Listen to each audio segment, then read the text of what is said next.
ரூபாய்க்கு நிர்வாகிகளுக்கு வேண்டுகோள் வழிகாட்டுதல்கள். வணக்கம் நண்பர்களே, உங்கள் வழக்கினர் நல்வினேஸ்வரர்.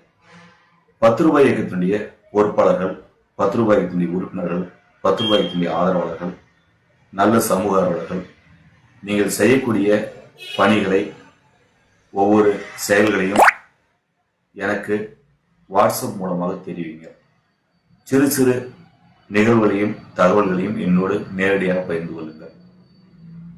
என்னிடம் மட்டுமல்லாமல் உங்கள் பகுதியை சார்ந்த மாவட்ட பொறுப்பாளர்கள், மாவட்டத்திற்கு பொறுப்பான மாநில பொறுப்பாளர்கள் இவர்களோடும் இந்த தகவல்களை பகிர்ந்து கொள்ளுங்கள். நம்முடைய வாட்ஸ்அப் குழுக்களிலும் நீங்கள் செய்யக்கூடிய ஒவ்வொரு செயல்பாடுகளையும் பகிர்ந்து கொள்ளுங்கள். வெளியில் சொல்ல முடியாத ரகசிய செயல்பாடுகளை என்னிடம் தனிப்பட்ட முறையில் பகிர்ந்து கொள்ளுங்கள். அப்படி பகிர்கின்ற பொழுது ரகசிய தகவல், பகிரப்படாத தகவல் என்கின்ற குறிப்போடு அந்த தகவல்களை பகிர்ந்து கொள்ளுங்கள். என்னிடம் பகிர்ந்து கொள்ள முடியாத தகவல்களை என்னுடைய கவனத்திற்கு வருகின்ற பொழுது நீங்கள் ஏதோ தவறு செய்கின்றீர்கள் அல்லது வேறு ஏதாவது சுய லாபத்திற்காக, பணத்திற்காக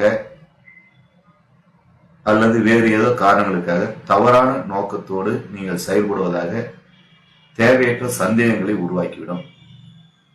ரூபாய் இயக்கத்தை பொறுத்தவரை வெளிப்படையான செயல்பாடுடைய அமைப்பு. ரூபாய் இயக்கத்தினுடைய தலைமை ஒவ்வொரு விஷயத்தையும் வெளிப்படையாக செய்து கொண்டிருக்கின்றது.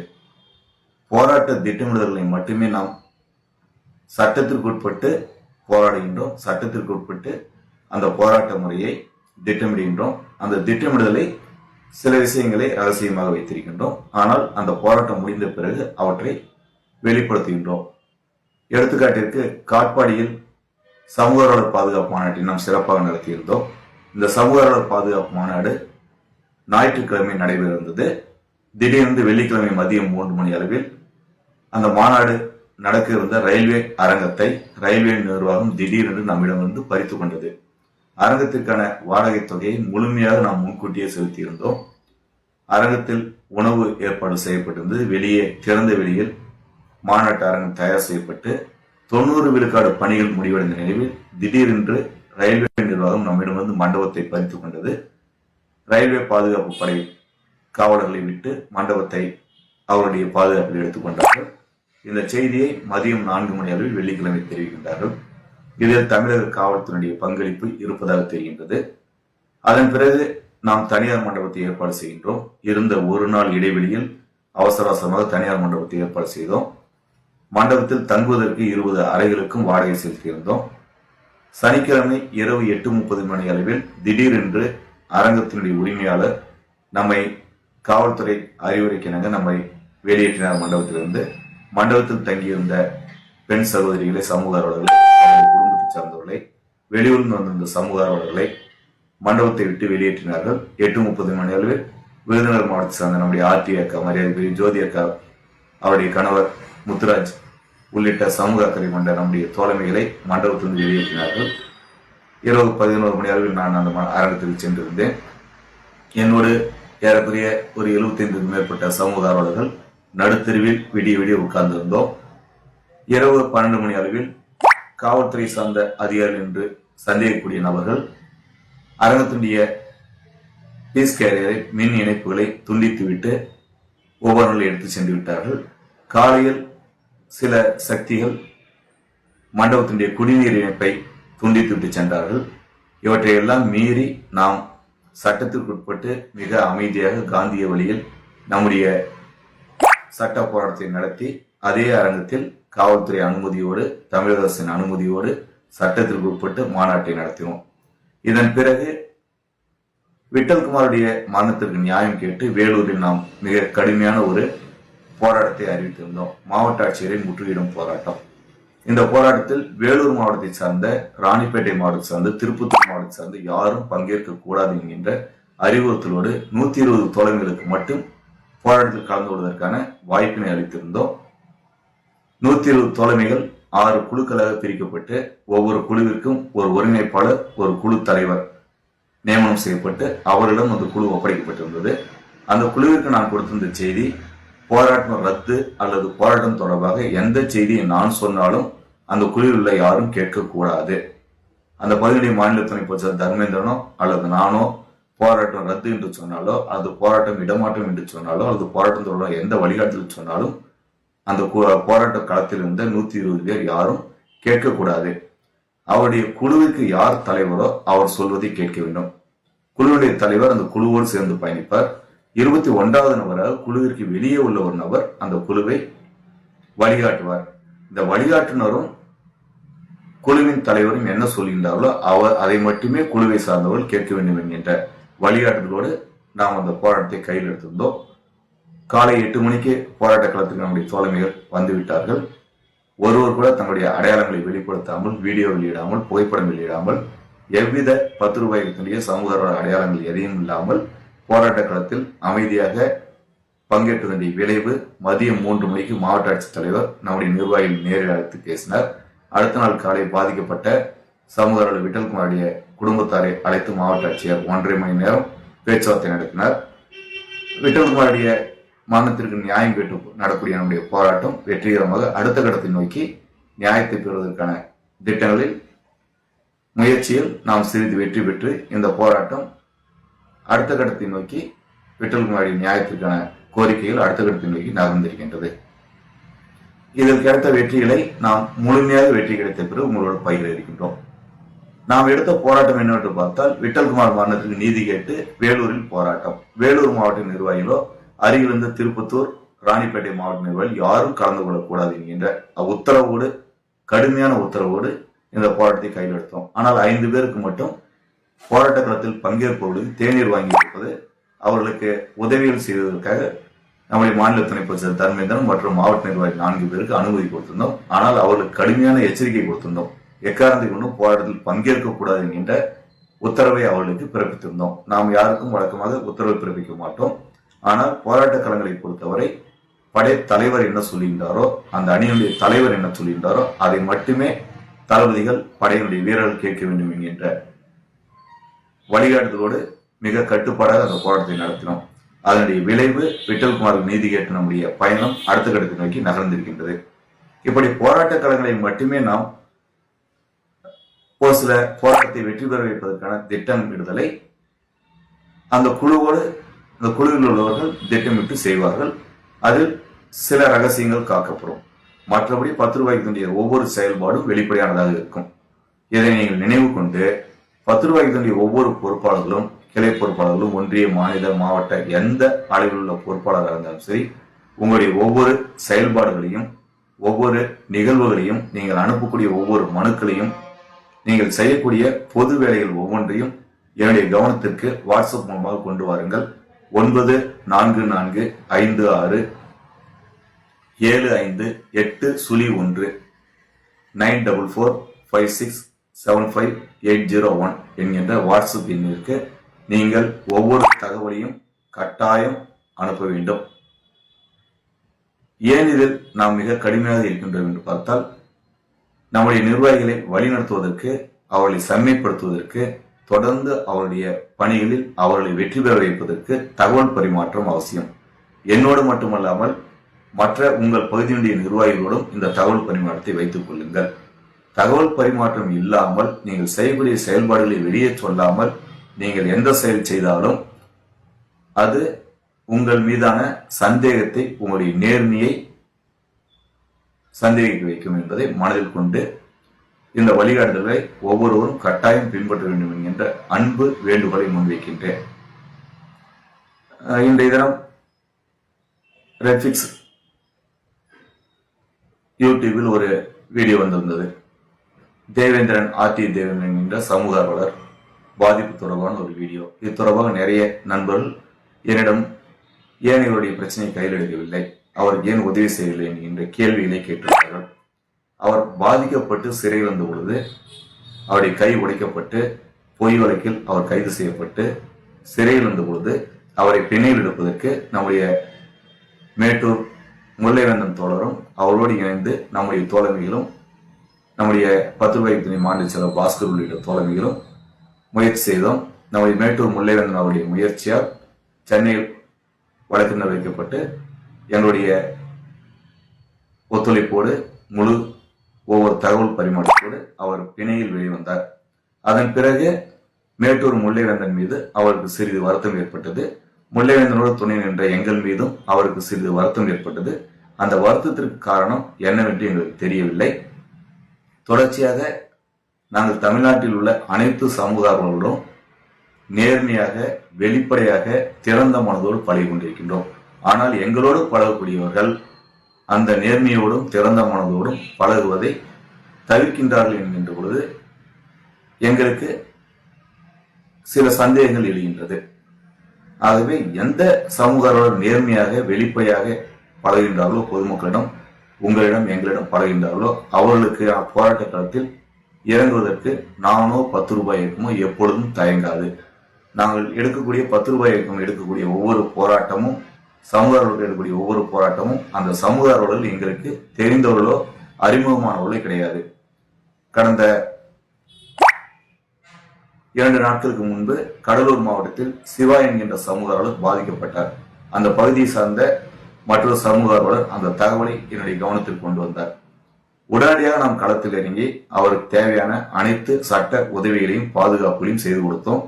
ஏறக்குறைய 1000க்கும் மேற்பட்ட சமூக அக்கறை கொண்டவர்கள் குறிஞ்சிப்பாடி காவல் ஆய்வாளரோடு, நெய்வேலி காவல் துணை கண்காணிப்பாளர்களும், மாவட்ட காவல் கண்காணிப்பாளர், மாவட்டத்தினுடைய ஆட்சியரோடு தொலைபேசி வாயிலாகவும், வாட்ஸ்அப் வாயிலாகவும், கோரிக்கை மனுக்கள் வாயிலாகவும் பல்வேறு வகையில் தொடர்பு கொள்ள வேண்டிய விளைவு அந்த சமூகர்களுக்கு மிகப்பெரிய நியாயம் கிடைத்திருக்கின்றது. ஆளுங்கட்சி சார்ந்த ஒன்றிய செயலர் குடும்பத்தை சார்ந்த சமூக விரோதிகள் அனைவர் மீதும், அவரை தாக்கிய அனைவர் மீதும் வழக்கு பதிவு செய்யப்பட்டுள்ளது. அவர்கள் தலைமறைவாக இருந்து கொண்டிருக்கின்றார்கள். தொடர்ந்து நாம் அந்த வழக்கை கண்காணித்துக் கொண்டிருக்கின்றோம். ஆனால் பாதிக்கப்பட்ட சமூக ஆர்வலர் இதுவரை என்னிடம் தொடர்பு கொள்ளவில்லை. பலமுறை நாங்கள் அவரோடு தொடர்பு கொள்ள முயற்சி செய்தும் கூட அவர் எங்களிடம் தொடர்பு கொள்வதை தவிர்த்துக் கொண்டிருக்கின்றார். ஆனால் அவர் எடுத்த விஷயம் மிகச் சரியான விஷயம். அவர் மீது எந்த பலவீனத்தையும் அந்த பகுதியை சார்ந்த சமூக அக்கறை கொண்ட நம்முடைய சோழமையில் யாரும் அவரை பற்றி தவறாக சொல்லவில்லை. அவர் மருத்துவமனையில் இருக்கின்றார், மன அழுத்தத்தில் இருக்கின்றார், பாதிப்பில் இருக்கின்றார், மற்றவர்களோடு பேசுவதற்கு தயங்குகின்றார் என்பதை புரிந்து கொண்டு அவருக்கு தேவையான சட்ட போராட்டத்தில் நாம் முழுமையாக நம்முடைய கவனத்தை செலுத்தி அவருக்கு உதவிகளை செய்து கொண்டிருக்கின்றோம். நம்முடைய அந்த பகுதியை சார்ந்த பத்திரிகை தோழமைகளும் மற்ற சமூக ஆர்வலர்களும் என்னோடு தொடர்ச்சியாக இது விஷயமாக பேசிக் கொண்டிருக்கின்றார்கள். அவர்களோடு இணைந்து நாம் அவருக்கான பாதுகாப்பாளராக இருந்து கொண்டிருக்கின்றோம். அதே நேரத்தில் மற்ற சமூக ஆர்வலர்கள் இப்படி பிரச்சனையில் பாதிக்கப்படக்கூடிய சமூக ஆர்வலர்களுக்கு போராடுவதில் எங்களுக்கு இருக்கக்கூடிய தயக்கம், அவர்கள் நேர்மையானவர்களா, சரியானவர்களா, நியாயமாக போராடி இருக்கின்றார்கள் என்கின்ற கேள்விகளை எழுப்புகின்ற பொழுது, ஆம் அவர்கள் நியாயமானவர்கள், நேர்மையானவர்கள் என்கிற பதில் எங்களுக்கு கிடைக்கின்ற பொழுது நாங்கள் தயங்காமல் அவர்களுக்காக களத்தில் இறங்குவது எப்பொழுதும் தயங்கியதில்லை, பின்வாங்கியதில்லை. சட்டம் ஆர்டிஐ தேவேந்திரனை பொறுத்தவரை எனக்கு நேரடியாக அறிமுகமுடையவர் கிடையாது. அவரை பற்றி எனக்கு பெரிதாக தெரியாது. கொரோனா காலகட்டத்தில் ஒரு சமூக ஆர்வலர் கைவிடைக்கப்பட்டு சிறையில் இருக்கின்ற இந்த தகவல் கிடைத்தவுடன் மேட்டூர் முல்லைவேந்தன், 10 ரூபாய் மாநில செயலாளர் வழக்கறிஞர் பாஸ்கர், நான் போன்றவர்களெல்லாம் அந்த விஷயத்தில் கூடுதல் கவனம் செலுத்தினோம். அவரை பிணையில் வெளியே கொண்டு வரக்கூடிய வேலையை முல்லைவேந்தன் முழுமையாக செய்தார். அதன் பிறகு தொடர்பு இல்லாமல் போய்விட்டது. எங்களை பற்றிய விமர்சனங்களை அவர் செய்தார். நாங்கள் எந்த இடத்திலும் பதிலுக்கு அவரை சிறிதும் விமர்சனம் செய்ததில்லை, செய்யவும் மாட்டோம். அந்த அளவில் இந்த விஷயத்தை புரிந்து கொள்ளுங்கள். 10 ரூபாய் துணை நிர்வாகிகள் தயவு செய்து உங்களுடைய செயல்பாடுகளை ஒவ்வொன்றையும் என்னுடைய கவனத்திற்கு கொண்டு வர வேண்டும். வாட்ஸ்அப் மூலமாக கொண்டு வர வேண்டும்.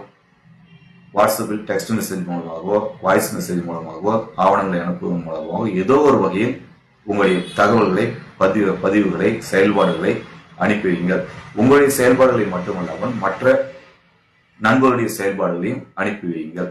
இது உங்களை நாங்கள் புரிந்து கொள்வதற்கும், உங்களை மற்றவர்களிடம் நாங்கள் அறிமுகப்படுத்தி வைப்பதற்கும், உங்களுக்கு ஏதாவது ஒரு பிரச்சனை என்கின்ற பொழுது தயங்காமல், யோசிக்காமல் நாங்கள் களத்தில் இறங்குவதற்கும் நீங்கள் அனுப்பக்கூடிய தகவல் பரிமாற்றம் பயனுள்ளதாக இருக்கும். அதேபோல் சமூக ஆர்வலர்கள், தகவல் ஆர்வலர்கள், போராளிகள் நிகழ்ச்சிகளுக்கு செல்கின்ற பொழுது தயவு செய்து உங்களுடைய குடும்பத்தாரிடம் எங்கு நிகழ்ச்சிக்கு செல்கின்றீர்கள், என்ன நிகழ்வாக செல்கின்றீர்கள், எப்பொழுது திரும்பி வருகிறீர்கள் என்கின்ற தகவலை சொல்லிவிட்டு செல்லுங்கள். நீங்கள் எடுக்கக்கூடிய ஒவ்வொரு கோரிக்கைகளையும் உங்கள் குடும்பத்தாரோடு பகிர்ந்து கொள்ளுங்கள். உங்களுடைய நலன் விரும்பக்கூடிய நண்பர்களோடு பகிர்ந்து கொள்ளுங்கள்.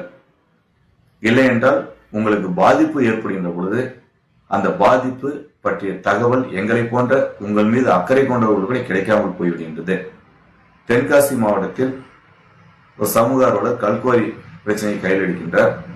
மணிகண்டன் என்ற சமூக ஆர்வலர் அவர் அமைச்சருடைய கல்குவாரிக்கு எதிராக பிரச்சனையை கையில் எடுத்த விளைவு திடீரென்று அவர் குண்டத்தரசத்தில் கைது செய்யப்படுகின்றார். ஏறக்குறைய 54 நாட்கள் அவர் சிறையில் இருக்கின்றார். அவர் சிறையை விட்டு வெளியே வந்த பிறகுதான் அவர் என்னிடம் போன் மூலமாக தொடர்பு கொண்டு செய்தி சொன்ன பிறகுதான் அவர் ஒரு பொது நலனுக்காக போராடி பொய் வழக்கில் சிறை சென்றார். குண்டத்தரசத்தில் சிறையில் இருந்தார்.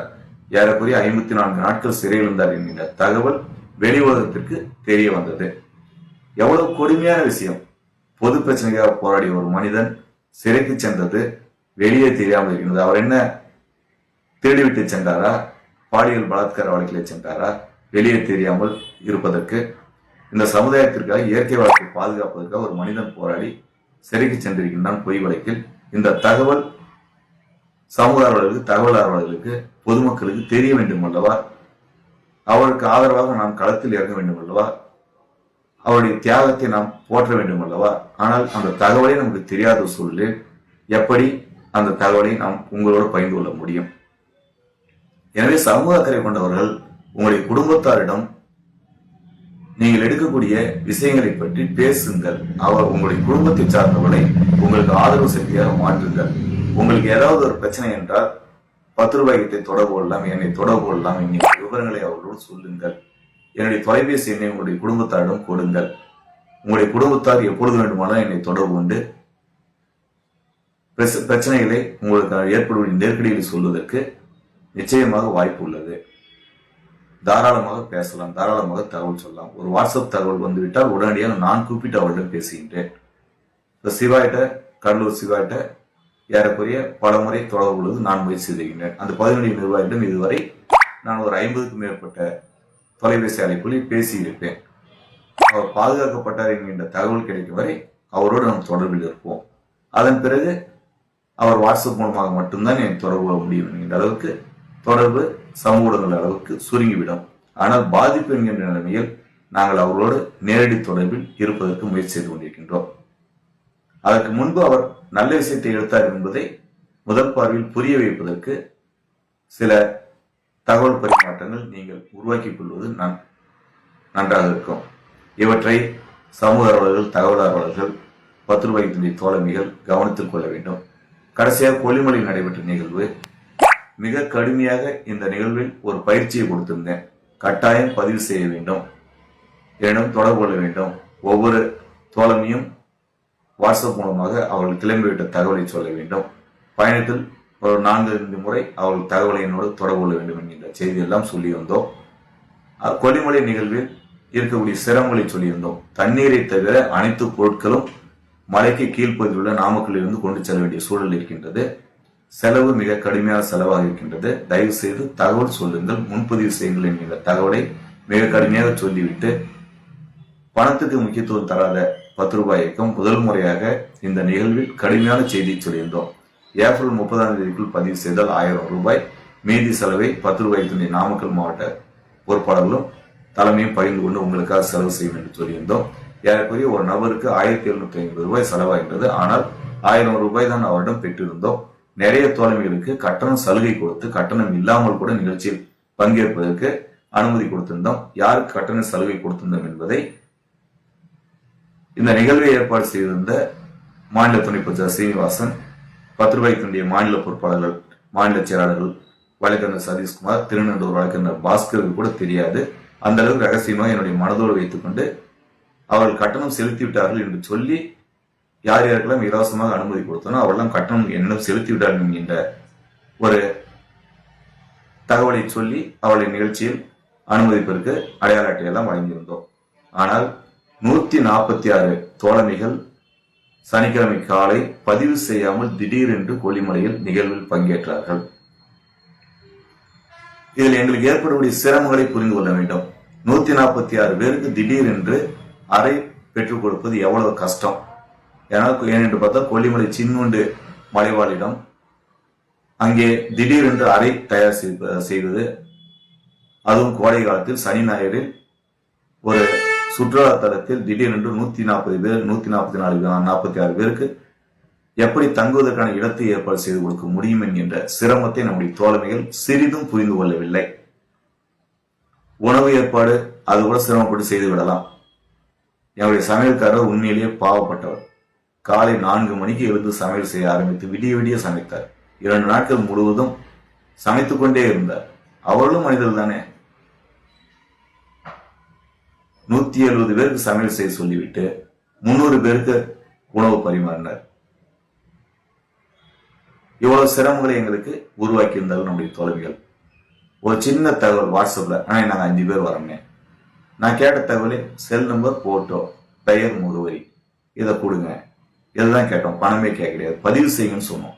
பதிவு செய்யவே முடியாதுன்னு அட்டம் பிடிச்சிட்டு வந்து நேரில் வந்து நிற்கக்கூடிய தோழமைகள் மிக கடுமையாக அவர்களோடு வெளிப்படையாக பேச வேண்டிய சூழலை உருவாக்கி விட்டார்கள். உண்மையிலே மனம் வாழக்கூடிய அளவிற்கே, எங்களை எல்லாம் நோகக்கூடிய அளவிற்கு 146 தோழமைகள் திடீரென்று வந்து இறங்கியது மகிழ்ச்சியாக இருந்தாலும் கூட கட்டுப்பாடு இல்லாத ஒரு இயக்கத்தை நடத்துவதற்கு யாரும் விரும்ப மாட்டார்கள். 10 ரூபாய் இயக்கத்தை பொறுத்தவரை இராணுவ கட்டுப்பாடான அமைப்பு என்று உருவாக்கி கொண்டிருக்கின்றோம். தமிழக அரசும் காவல்துறையும் 10 ரூபாய் இயக்கத்தை பிரமிப்பாக பார்க்கின்றார்கள். மிக கட்டுப்பாடான அமைப்பு, மிக ஒழுக்கமான அமைப்பு என்று பார்த்துக் கொண்டிருக்கின்றார்கள். ஆனால் நம்முடைய நிர்வாகிகள் 146 பேர் இந்த கட்டுப்பாட்டை உடைத்து விட்டு திடீரென்று வந்திருக்கின்றார்கள். கிளம்பிய பிறகு ஒரு வாட்ஸ்அப் தகவல் சொல்லியிருந்தா கூட பரவாயில்ல. குறைந்தபட்சம் ஒவ்வொரு தோழமையும் 8 மணி நேரம் 10 மணி நேரம் பயணம் செய்து வந்திருக்கின்றார்கள். ஒரு பதிவு வந்துட்டு இருக்கோம், 4 பேர் வரோம், ராமசாமி வராரு, செல்நபர் இந்த ஊர் அப்படின்னு ஒரு பதிவை போடுவதற்கு, ஒரு தொடர்பு கொள்வதற்கு இவர்களுக்கு மனதில்லை. இவர்களை அந்த நிகழ்விலிருந்து நாம் வெளியேற்றினோம். வெளியே செல்ல வழிகாட்டுதல் சொன்னோம். நிறைய பேருக்கு என் மீது வருத்தமாக இருந்தது. எனக்கும் அந்த தகவலை சொன்னதில் மிக வருத்தமாக இருந்தது. அவளை வெளியேற்றியதில் மிக வருத்தமாக இருந்தது. நள்ளிரவு 3 மணி இருந்து உட்கார்ந்து இவளை வெளியேற்றிவிட்டமே என்று வருத்தத்தோடு கொல்லிமலையார் அந்த நிகழ்வில் வருத்தத்தோடு உட்கார்ந்து கொண்டிருந்தேன் அரங்கத்தில். விடிய விடிய உறங்காமல் இவளை வழி திருப்பி அனுப்பியதில் சங்கடப்பட்டுக் கொண்டிருந்தேன். ஞாயிற்றுக்கிழமை அதே சூழல். இவற்றையெல்லாம் புரிந்து கொள்ளுங்கள். நாம் எடுத்திருப்பது ஊழல் ஒழிப்பு என்கின்ற மிக கடுமையான போராட்டத்தை கையெழுத்துகின்றோம். இங்கு தகவல் பரிமாற்றம், ஒழுக்கம், ஒழுங்கு இவை மிக மிக மிக அவசியம். இவை இல்லை என்றால் மிக கடுமையான பின்விளைவுகளை நாம் சந்திக்க வேண்டியதாக இருக்கும். நம்முடைய ஆர்டி தேவேந்தர் 1 லட்சம் பேரை கொண்ட ஒரு அமைப்பை வைத்திருக்கின்றார். அவர் சிறை சென்ற பொழுது அவருக்கு அந்த 1 லட்சம் பேர், ஒரு 1000 பேர் கூட குரல் கொடுக்காத சூழல், சங்கடமான நிலைமை. நாம் அடுத்தவர்களுக்காக குரல் கொடுக்கின்றோம். யாரென்றே தெரியாத கடலூர் மாவட்டத்தில் சிவா என்கின்ற சமூகம் பாதிக்கப்பட்ட பொழுது 1000 பேர், 1000 தாண்டி நம்முடைய தோழமைகள் சமூக அக்கறையோடு போராட்ட களத்தில் இறங்கி தொலைபேசி மூலமாக, புகார்கள் மூலமாக, வாட்ஸ்அப் புகார்கள் மூலமாக களத்தில் இறங்கி அவர்கள் நியாயத்தை பெற்றுக் கொடுத்திருக்கின்றார்கள். 10 ரூபாய்க்கு ஒரு சின்ன அமைப்பு, ஒரு 4000 உறுப்பினர்கள் கூடிய சின்ன அமைப்பு, இங்க ஒரு 1000 பேர்த்த பேச வைக்க முடியுது. நம்முடைய ஆர்டி தேவேந்திரனுடைய அமைப்பு 1 லட்சம் பேரை கொண்ட மிகப்பெரிய அமைப்பு. அதனுடைய தலைவரே பாதிக்கப்பட்டிருக்கார், கையை உடைச்சிருக்காங்க, கடுமையான இழப்பு. அவருடைய குடும்பத்தின் மீது பொய் வழக்கு, தொடர்ச்சியாக அவருக்கு பாதிப்புகள். ஆனால் 1 லட்சம் பேர் வந்து அவருக்காக ஒரு சின்ன போராட்டம், ஒரு ஆர்ப்பாட்டம், ஒரு 1000 ஆர்டி மனு, ஒரு 1000 கோரிக்கை மனு, இந்த மாதிரி ஏதாவது பண்ணியிருந்தாங்கன்னா அவருக்கு எவ்வளவு பாதுகாப்பு கிடைச்சிருந்திருக்கும். இதை அந்த அமைப்பு செய்ய தவறி இருக்கின்றது. நாம் அடுத்த அமைப்பை குறை சொல்ல விரும்பல. எங்களை போன்றவர்கள் செய்ய வேண்டும் என்று எண்ணுகின்றோம். ஆனால் எங்களுடைய கைகளை தேவேந்திரன் போன்ற நண்பர்கள் கட்டி போட்டு விட்டார்கள். பாதிக்கப்பட்டவர்களுடைய அனுமதி இல்லாமல் அவருடைய பிரச்சனையில் போராடுவதற்கு சிறையில் இருக்கின்ற பொழுது போராடலாம். சிறையை விட்டு வெளியே வந்த பிறகு அவர்களுக்கு ஆதரவாக போராடுவதில் அவருடைய சம்மதமும் அவருடைய வழிகாட்டுதலும் பங்களிப்பும், நிதி பங்களிப்பு கிடையாது, அவருடைய சம்மதங்கள், அவருடைய வழிகாட்டுதல்கள் நமக்கு தேவைப்படுகின்றது. இவையெல்லாம் இல்லாமல் போயிருக்கின்றது. 1 லட்சம் பேர் இருந்து அதனுடைய லாபம் என்ன அப்படிங்கிற கேள்வி இருக்கின்றது. இந்த கேள்வியெல்லாம் 10 ரூபாய்க்குரிய தோழமைகள் உங்களை நோக்கி கேட்டுக்கொள்ளுங்கள். நாம் மிக கடுமையான ஊழல் ஒழிப்பு என்கின்ற போராட்டத்தை கையில் எடுத்திருக்கின்றோம்.